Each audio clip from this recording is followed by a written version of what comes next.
దీని తర్వాత ఇంకా అద్భుతమైన ఘట్టం, మిగిలిన మహర్షులు వస్తారు. తర్వాత రోజు తెల్లవారింది, జనక మహారాజు గారు సభకి పిలిపించారు, స్వాగతం చెప్పారు, వెళ్ళారు, కూర్చున్నారు. ఇక్కడ చూడాలి అందం సీతారామ కళ్యాణం. ఏ తద్దర్శయ భద్రంతే కృతకామౌ నృపాత్మజౌ దర్శనాదర్శ ధనుషో యథేష్టం ప్రతియాస్యతః. ఓ జనక మహారాజా, ఈ పిల్లలిద్దరు ఇంటికి వచ్చారా తెలుసా? శివధనస్సు చూడడానికి వచ్చారయ్యా. ఏది ఒక్కసారి శివధనస్సు చూసి పిల్లలు వెళ్ళిపోతారు.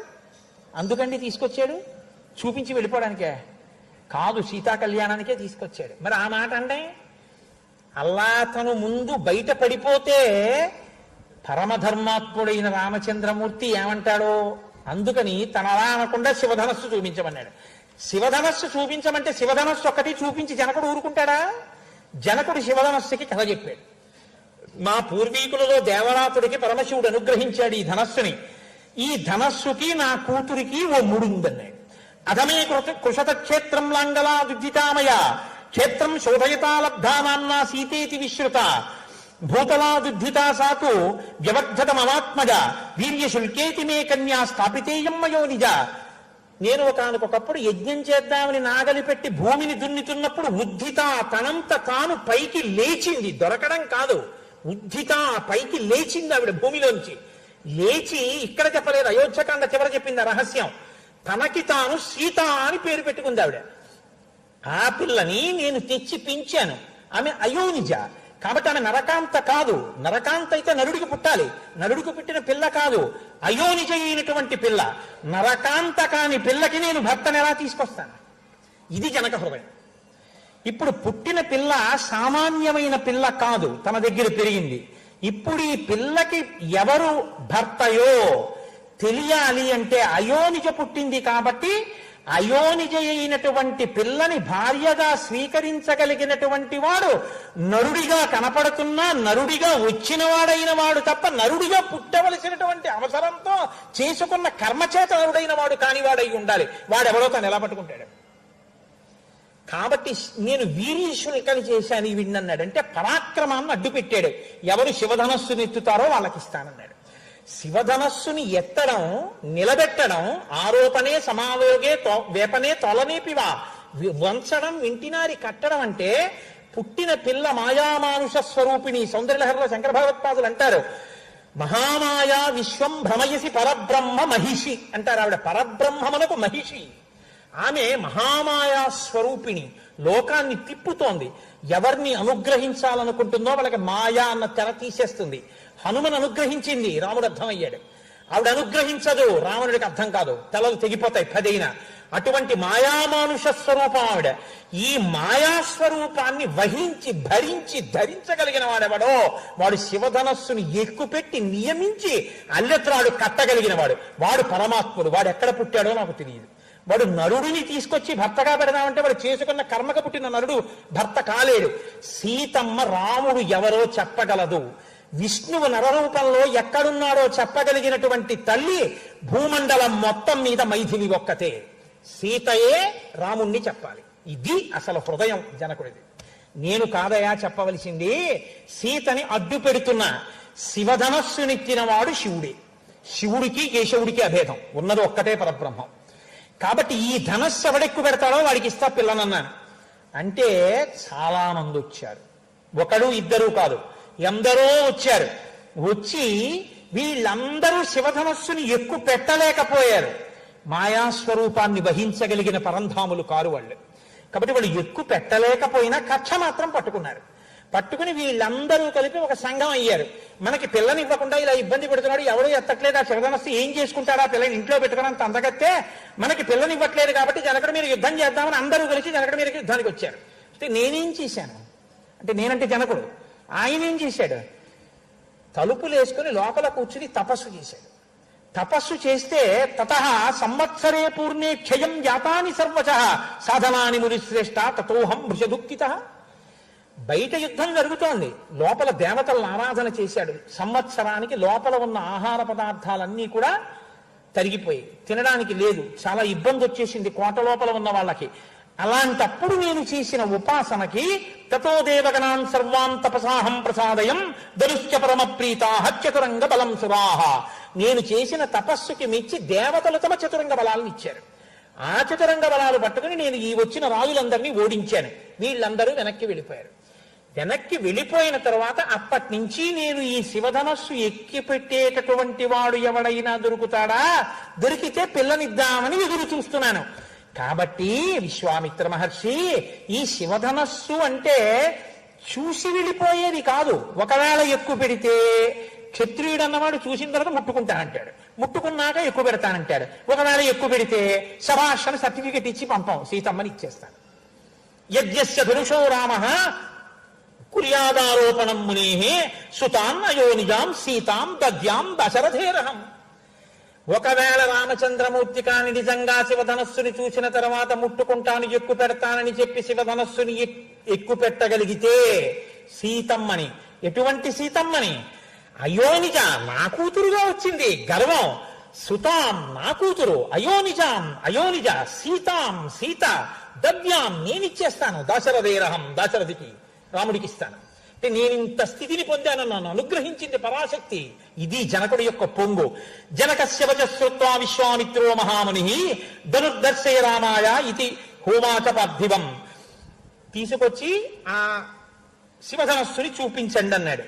అంటేట 5,000 మంది పొడగరులై బలాఢ్యులైనటువంటి వ్యక్తులు చక్రములు కలిగినటువంటి ఒక మంజూష పెట్టెలో ఉన్నటువంటి శివధనస్సుని అతి కష్టం మీద తోసి తీసుకొచ్చి అక్కడ పెట్టేస్తారు. అంటే అది ఎంత శక్తివంతమైనటువంటి ధనస్సో మీరు ఆలోచించవచ్చు. ఇంత శక్తివంతమైన ధనస్సుని తీసుకొచ్చి అక్కడ పెడుతుంటే, తీసుకొచ్చి పెట్టిన తరువాత జనకుడు ఆ ధనస్సుని చూపించి రాముణ్ణి పిలిచి అన్నాడు, నైతత్ సురగణా సర్వే నాసురానచ రాక్షసాః గంధర్వయక్ష ప్రవరాః సకిన్నర మహోరగాః. నాయనా రామ, ఈ ధనస్సు ఇదే శివధనస్సు చూశావుగా. అంటే అసలు ఆ బండి వస్తుంటేనే మీరు ఆలోచించండి, 5,000 మంది దూర దూరంగా నిలబడి ఈడ్చుకొస్తున్నారంటే ఆ శివధనస్సు ఉన్నటువంటి మంజూష ఎంత ఉండుంటుంది, ఎంత పెద్దది ఉండుంటుంది. ఇప్పుడు ఆ మంజూషలో ఉన్న ధనస్సు ఎంత ఉండుంటుంది. అసలు దాన్ని ఎవరైనా ముట్టుకునే ప్రయత్నం చేస్తారా? ఇప్పుడు ఇంకో పిరికి మాట ఒకటి వేస్తున్నాడు జనకుడు. ఆయన ఏమంటున్నాడంటే, దీన్ని ఎత్తుదామని దేవతలు, యక్షులు, గంధర్వులు, కిన్నెరులు, కింపురుషులు ఇంతమంది ప్రయత్నం చేశారు, ఎత్తిన వాడే కనబడలేదు.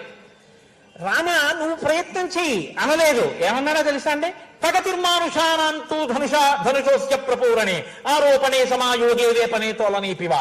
ఇంతమంది ఎత్తలేకపోయారు. పాపం మనుష్యుడివి, ఎత్తుతావులే. నువ్వు ఎత్తుతావా? ఎత్తి దాన్ని నిలబెడతావా? వింటినాది విప్పుతావా? కడతావా? ఒక మనుష్యుడు వేరొక మనుష్యుడు గురించి మాట్లాడిన మాట.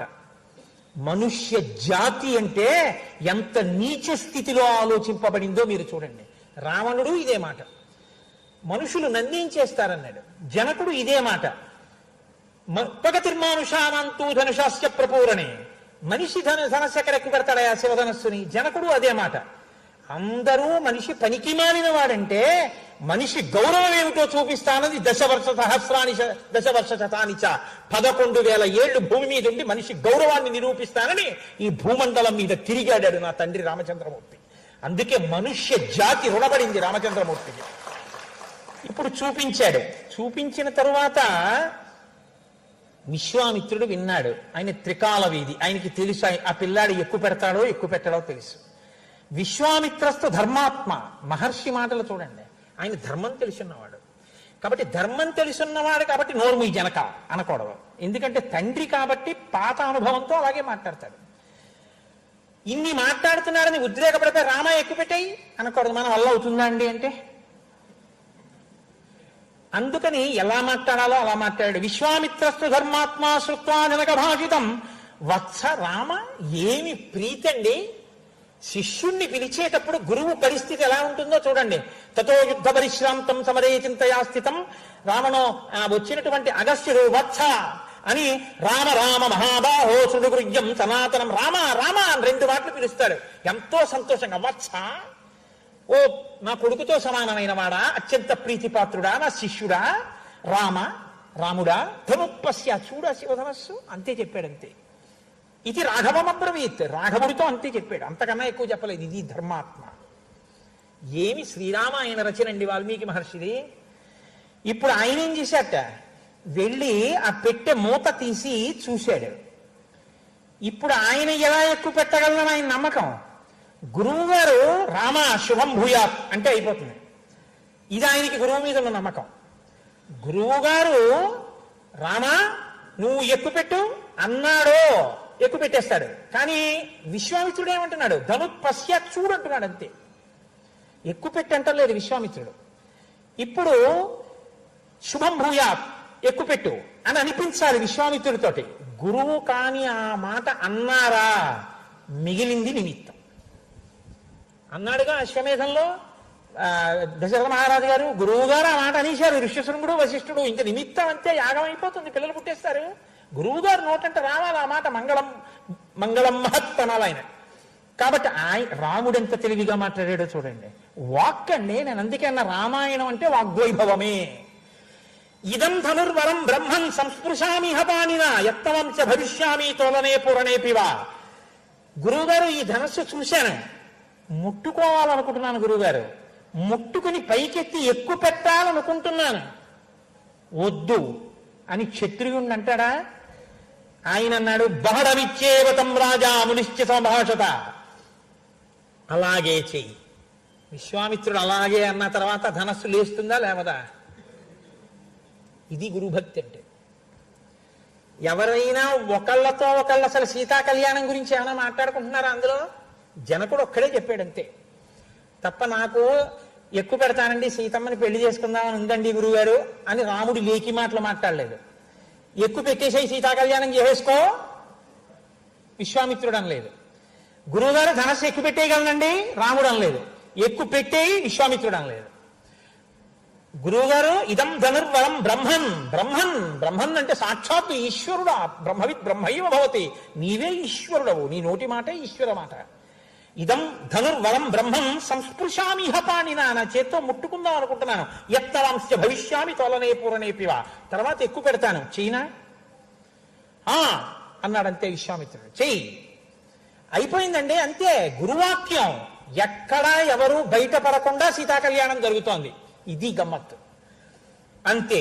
లీలయాసధనుర్మధ్యే జగ్రాహ వచనాన్మునే పశ్యతాం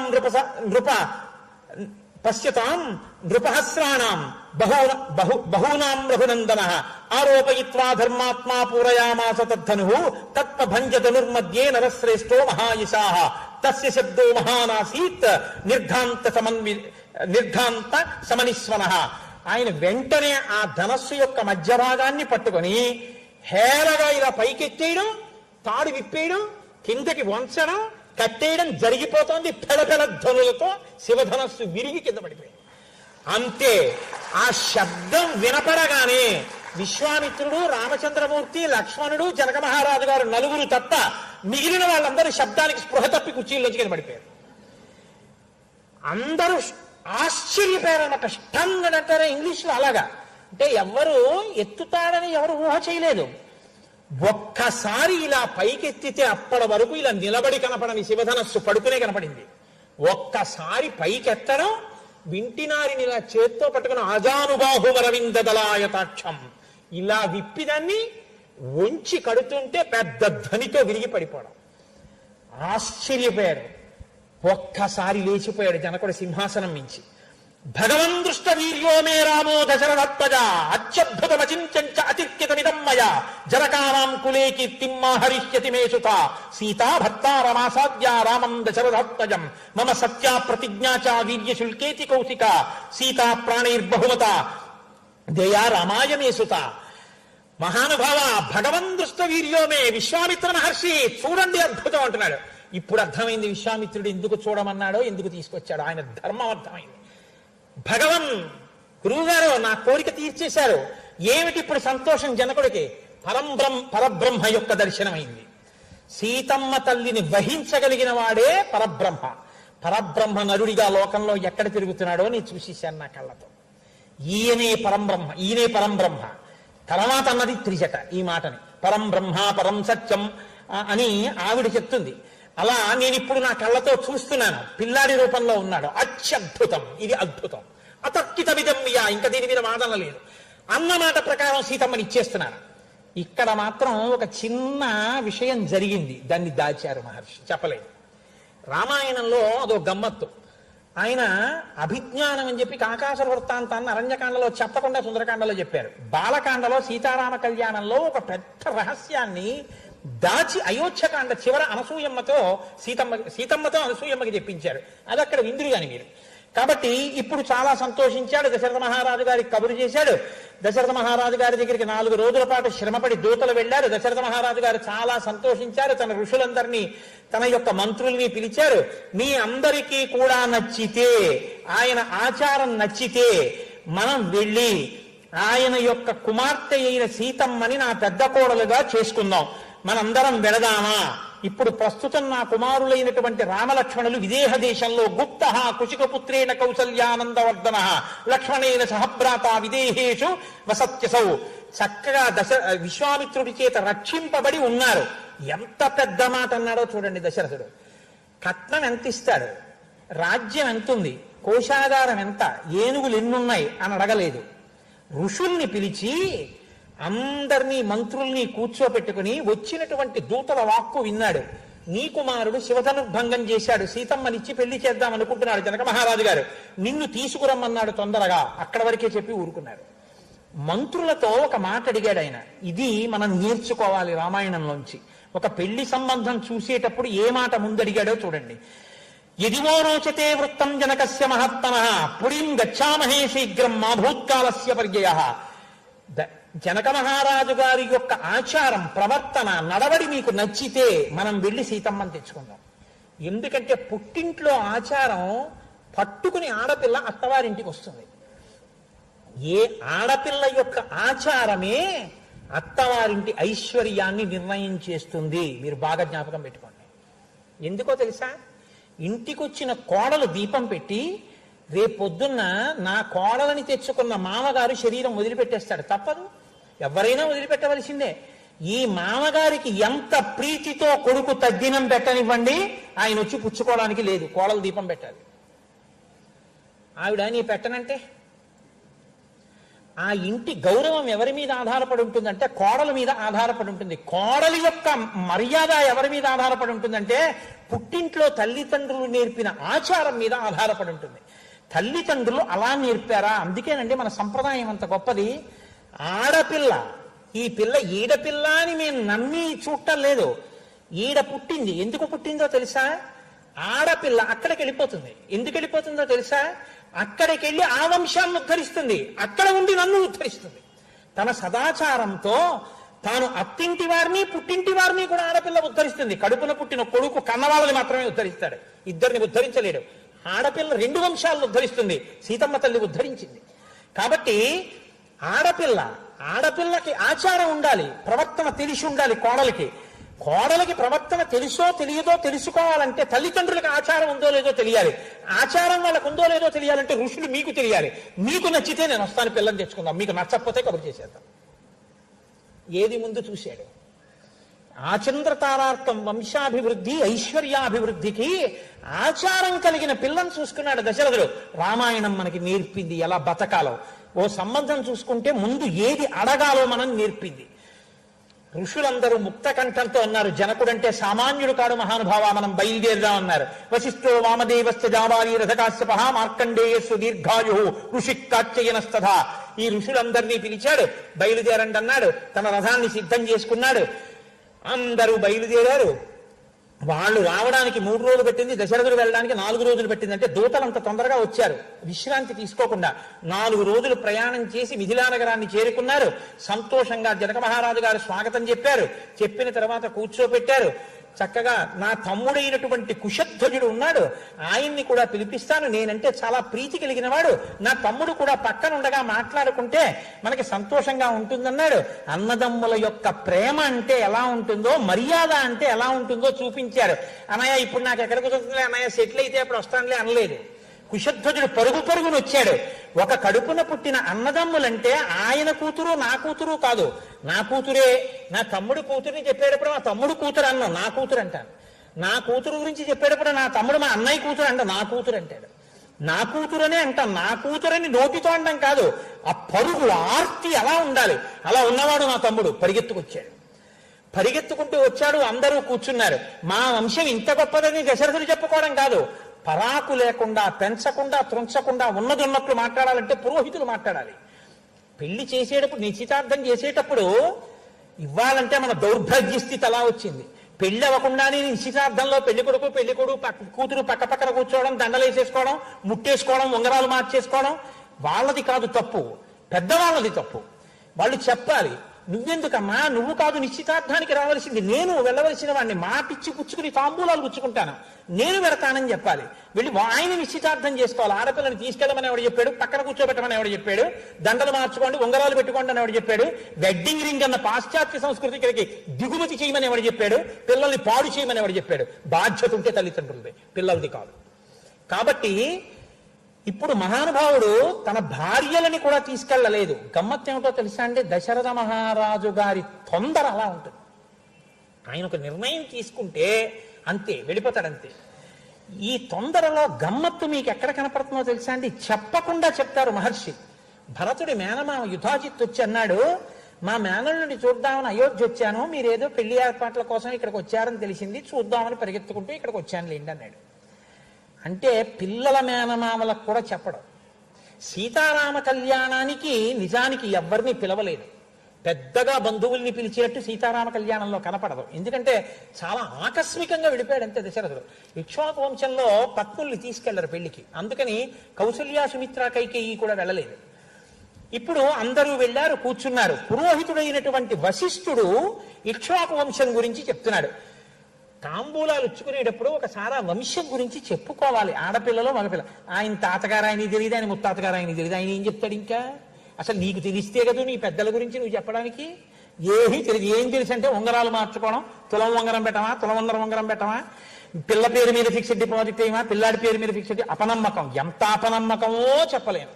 నీ కూతురే ఇంటిదైనప్పుడు దిక్కుమాలి డిపాజిట్లు పేరు మార్పులు పనికొచ్చాయా? అక్కడ కూడా అమంగళం, శంక, అనుమానం, ఇలా ఉంటాయి మనం చేసే కార్యాలు. నేను క్షమింపబడదను కాక. కాబట్టి వశిష్ఠ మహర్షి అంటున్నారు, అవ్యక్తమైన పరబ్రహ్మం నుండి బ్రహ్మదేవుడు పుట్టాడు. అతనికి శాశ్వతుడు, శాశ్వతుడికి మరీచి, అతనికి కాశ్యపుడు, వివస్వంతుడు, వైవస్వత మనువు, ఇక్ష్వాకు, ఇక్ష్వాకుకి కుక్షి, కుక్షికి వికుక్షి, వికుక్షికి బాణుడు, బాణుడికి అనరణ్యుడు, అనరణ్యుడికి పృథువు, పృథువికి త్రిశంకువు, త్రిశంకువుకి దుందుమారుడు, దుందుమారుడికి యువనాశ్యుడు, యువనాశ్యుని యొక్క కుమారుడు సుసంధి, సుసంధి కొడుకు ధ్రువసంధి, ధ్రువసంధికి ప్రసేనజిత్తు, ప్రసేనజిత్తుకి మళ్ళీ భరతుడు, భరతుడికి అసితుడు, అసితుడు ఇద్దరు భార్యలతోనూ మంత్రులతోనూ కూడా అరణ్యానికి వెళ్ళినప్పుడు ఆయన శరీరం విడిచిపెట్టేస్తే ఆయన భార్యలలో ఒక భార్య రెండవ భార్యకి సంతానం కలగకూడదు, తన కడుపే నిలబడాలని రెండవ భార్యకి విషం పెట్టేస్తే చమన మహర్షి ఆ విషంతో పిల్లవాడు పుట్టగలిగినటువంటి ప్రజ్ఞని కడుపులో ఉన్న బిడ్డకి ప్రకాశింపచేసి పుట్టేటట్టు అనుగ్రహించాడు. కడుపులో విషంతో పుట్టాడు కాబట్టి ఆ పిల్లవాడికి సగరుడని పేరు వచ్చింది. ఎక్కడ మహర్షి అనుగ్రహం ఉందో దాన్ని ప్రత్యేకం చెప్తారు వశిష్ఠ మహర్షి. కాబట్టి సగరుడు జన్మించాడు. అలా పుట్టినటువంటి సగరుడు, ఆ సగరుడికి అసమంజసుడు, అసమంజసుడికి అంశుమంతుడు, అంశుమంతుడికి దిలీపుడు, దిలీపుడికి భగీరథుడు, భగీరథునికి కాకుత్సుడు, కాకుత్సునికి రఘుమహారాజు, రఘుమహారాజుకి ప్రవృద్ధుడు, ప్రవృద్ధుడికి కల్మషపాదుడు. ఈ కల్మషపాదుడు అనేటటువంటి రాజు వశిష్ఠ మహర్షిని శపించబోయి చేతిలోకి నీళ్లు తీసుకున్నాడు. భార్య తప్పయ్య కులవరువుని శపించడం ఏమిటని చేతులు పట్టుకుంటే ఆ నీళ్లు ఆయన పాదముల మీద పడి కల్మషం అయ్యాయి కాబట్టి కల్మషపాదుడు అని పేరు. కాబట్టి కల్మషపాదుడు. అతని కుమారు శంఖనుడు, శంఖనుడికి సుదర్శనుడు, సుదర్శనుడికి అగ్నివర్ణుడు, అగ్నివర్ణుడికి శీఘ్రగుడు, శీఘ్రగుడికి మరువు, మరువుకి ప్రశుశ్రుకుడు, ఆయనకి అంబరీషుడు, అంబరీషుడికి నహుషుడు, నహుషుడికి యయాతి, యయాతికి నాభాగుడు, నాభాగుడికి అజుడు, అజుడికి దశరథుడు, దశరథుడికి రామలక్ష్మణ భరత శత్రుఘ్నులు. ఇది వాళ్ళ వంశం. ఇంత గొప్పవాళ్ళు. అంటే ఆయన అన్నాడు, మా వంశం కూడా చెప్తారు, మా పురోహితుడు శతానందుల వారు చెప్తారు, వినండి అన్నారు. అంటే అది యువతల వంశం గురించి ఎంత ధారణలో ఉన్నారో చూడండి. వాళ్ళకేం రాగద్వేషాలు ఉండవు. ఉన్నవి లేనివి కల్పించి చెప్పడం, ఉన్నవి దాచడం ఉండదు. కాబట్టి ఇప్పుడు ఆయన అన్నాడు, శతానందుడు అన్నాడు, ఈ వంశానికి మూల పురుషుడు నిమి మహారాజు, ఆయనకి ఉదావసుడు, ఉదావసుడికి నందివర్ధనుడు, నందివర్ధనుడికి సుకేతుడు, సుకేతుడికి దేవరాతుడు, దేవరాతుడికి బృహద్రథుడు, బృహద్రథుడికి మహావీరుడు, మహావీరుడికి సుధృతి, సుధృతికి దుష్టకేతువు, ఆయనకి హర్యేశ్వరుడు, ఆయనకి మరువు, ఆయనకి ప్రతింధకుడు, ఆయనకి కీర్తిరథుడు, ఆయనకి దేవమీఢుడు, ఆయనకి విభుదుడు, ఆయనకి మహీద్రకుడు, ఆయనకి స్వర్ణరోముడు, స్వర్ణరోముడికి హ్రస్వరోముడు, హ్రస్వరోముడికి జనకుడు, జనకుడి కూతురు సీత. ఇప్పుడు రేపొద్దున ప్రవర చెప్తారు కళ్యాణంలో,